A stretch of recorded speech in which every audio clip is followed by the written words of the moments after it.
ఆంధ్రప్రదేశ్ రాష్ట్రంలో తెలుగుదేశం పార్టీకి సంబంధించిన పార్లమెంట్ సభ్యుడు, ప్రస్తుత కేంద్ర మంత్రిగా పనిచేస్తున్నటువంటి పెమ్మసాని గారు తన మాటల హద్దు చాలా విపరీతార్థాలకు దారితీస్తూ ఉంది.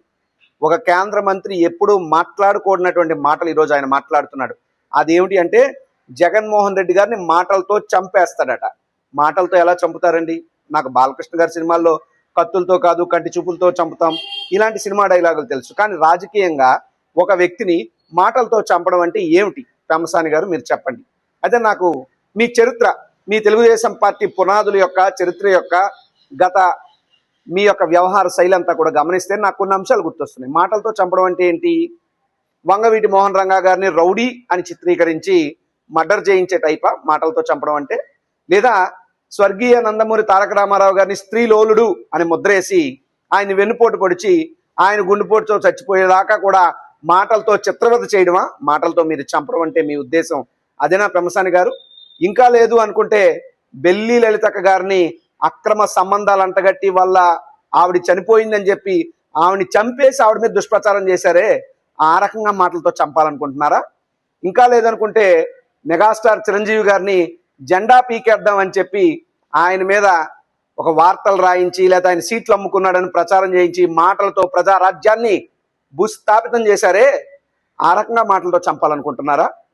లేదా ముదగడ పద్మనాభం గారి కుటుంబాన్ని మహిళల్ని లంబూతులు తిట్టించారే, ఆ రకంగా చంపించాలనుకుంటున్నారా? మాటలతో చంపడం అంటే దాని వెనక ఉన్నటువంటి దురుద్దేశం ఏమిటి? మీ తెలుగుదేశం పార్టీ డిఎన్ఏ మాటలతో చంపే డిఎన్ఏ, మానసిక క్షోభకు గురి చేసే డిఎన్ఏ, క్యారెక్టర్ అసాసినేషన్ చేసేటటువంటి పార్టీ మీ తెలుగుదేశం పార్టీ. ప్రచారాలతోనే ప్రత్యర్థుల్ని చంపాలని ప్రయత్నం చేసేటటువంటి పార్టీ తెలుగుదేశం పార్టీ. మీరు మరొకసారి దానికి ఒక సర్టిఫికేట్ ఇచ్చినట్టు అయింది ఈరోజు మీ మాటలు చూస్తుంటే. అసలు ఆ రకమైనటువంటి మాటలు మీకు ఎందుకు వస్తున్నాయి? మీరు ఎన్నికల వేళ నేను చాలా కష్టపడ్డాను, నేను నిజాయితీ పరుణ్ణి, నేను చదువుకున్నాను, నేను డాక్టర్ని, ఇవి కదా మీరు ఎన్నికలప్పుడు చెప్పారు. కానీ ఎన్నికలు అయిన తర్వాత డాక్టర్ రౌడీగా మారాడా? చదువు కుసంస్కారంగా మారిందా? సంస్కారమైనటువంటి మాటలు మాట్లాడితేనే సిఆర్డిఏలో ఆధిపత్యాన్ని ఇస్తానని చంద్రబాబు నాయుడు గారు మీకు ఏమైనా చెప్పారా? మీ మాటలు వెనుకున్నటువంటి ఆంతర్యం ఏమిటి? నాకైతే ఒకటే అనిపిస్తా ఉంది. మీ తాలూకా సహచర పార్లమెంటు సభ్యుడు, మీ తెలుగుదేశం పార్టీ ఎంపీ డ్రగ్స్ తీసుకుని పట్టుబడి దొరికిపోతే నిస్సిగ్గుగా ఆ ఎంపీని ఇప్పటికీ సస్పెండ్ చేయకుండా ఆ ఎంపీ మీద వచ్చినటువంటి ఆ ఎంపీ చేసినటువంటి పని వల్ల మీ పార్టీకి అందినటువంటి బురదని కడుక్కునే పనిలో భాగంగానో లేదా ఆ అంశాన్ని డైవర్ట్ చేసే పనిలో భాగంగానో మీరు రకరకాలైనటువంటి వేషాలు వేస్తున్నారు. భారతి రెడ్డి గారిని తిట్టిస్తూ ఉన్నారు, భారతమ్మ గారిని తిట్టిస్తూ ఉన్నారు. లేదు అనుకుంటే షర్మిలమ్మ గారిని మా వైఎస్ఆర్ కాంగ్రెస్ పార్టీ మీద ప్రయోగిస్తున్నారు. ఇంకా లేదనుకుంటే జనసేనకు సంబంధించినటువంటి దిగువ స్థాయి వ్యక్తులతో భారతమ్మ గారి మీద లేనిపోని విమర్శలు చేయిస్తూ ఉన్నారు.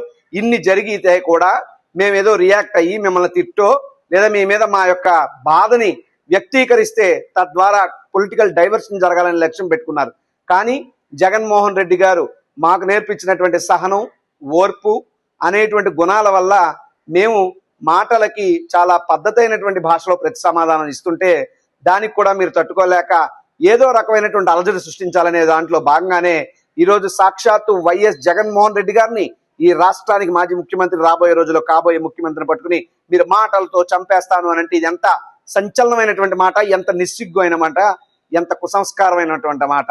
మీ నేర చరిత్ర, మీ రౌడీయిజం, మీ తాలూకా బిహేవియర్ అంతా కూడా ఒళ్ళు దగ్గర పెట్టుకోమని చెప్పి నేను పెమ్మసాని గారికి చెప్తా ఉన్నా. మీరు ఇదే విధంగా రెచ్చిపోతే భవిష్యత్తులో పుచ్చిపోక తప్పదు పెమ్మసాని గారు. భవిష్యత్తు రోజుల్లో ప్రజలు మీకు ఓట్లు అనే దాంతోనే మీ ఒళ్ళుని గజాల లెక్క పగలగొట్టే రోజులు వస్తాయి. కాబట్టి చేతిలో అధికారం ఉంది కదా అని చెప్పి రెచ్చిపోయి మితిమీరినటువంటి అహంకారంతో మీరు ప్రవర్తిస్తే అది మీ వినాశకాలే విపరీత బుద్ధిగా ఉంటుంది. అధికారం ఉన్నప్పుడు ప్రజలతో మీరు మమకారంగా ఉండాల్సినటువంటి అవసరం ఉంది. ప్రత్యర్థి రాజకీయ పార్టీలతో విచక్షణ ఎరిగి మీరు మాట్లాడాల్సినటువంటి అవసరం ఉంది. కానీ ప్రత్యర్థి పార్టీ యొక్క నాయకుడిని, ఒక రాష్ట్ర మాజీ ముఖ్యమంత్రిని పట్టుకుని మాటలతో చంపేస్తాను అంటే గతంలో మీ వల్ల మాటలతో చచ్చిపోయిన వాళ్ళంతా ఒక రకమేమో. జగన్మోహన్ రెడ్డి గారు మీ ఎక్స్పెక్టేషన్స్ కన్నా చాలా మించినటువంటి వ్యక్తి. ఆల్రెడీ మీరు ఆయన మీద 1,00,000 కోట్లు అనేటువంటి అవినీతి ముద్ర వేశారు. ఆల్రెడీ ఆయన మీద మీరు ఫ్యాక్షనిజం అనేటువంటి ముద్ర వేశారు. ఈ రకమైనటువంటి ప్రచారాలకు అదిరేది లేదు, బెదిరేది లేదు. మీ తాటాకు చప్పుళ్ళకి ఇక్కడ ఎవరు కంగారు పడిపోయేది లేదు. మీ యొక్క తప్పుడు ప్రచారాలని పటాపంచల చేసే నాయకుడే వైఎస్ జగన్మోహన్ రెడ్డి గారు. కాబట్టి ఈ కుప్పిగంతులు ఇంకెక్కడన్నా వేయండి తప్ప జగన్మోహన్ రెడ్డి గారి దగ్గర మీ ఓవర్ యాక్షన్ చెల్లదు పెమ్మసాని గారు అని చెప్పి ఈ సందర్భంగా తెలియజేస్తున్నాను. నమస్కారం.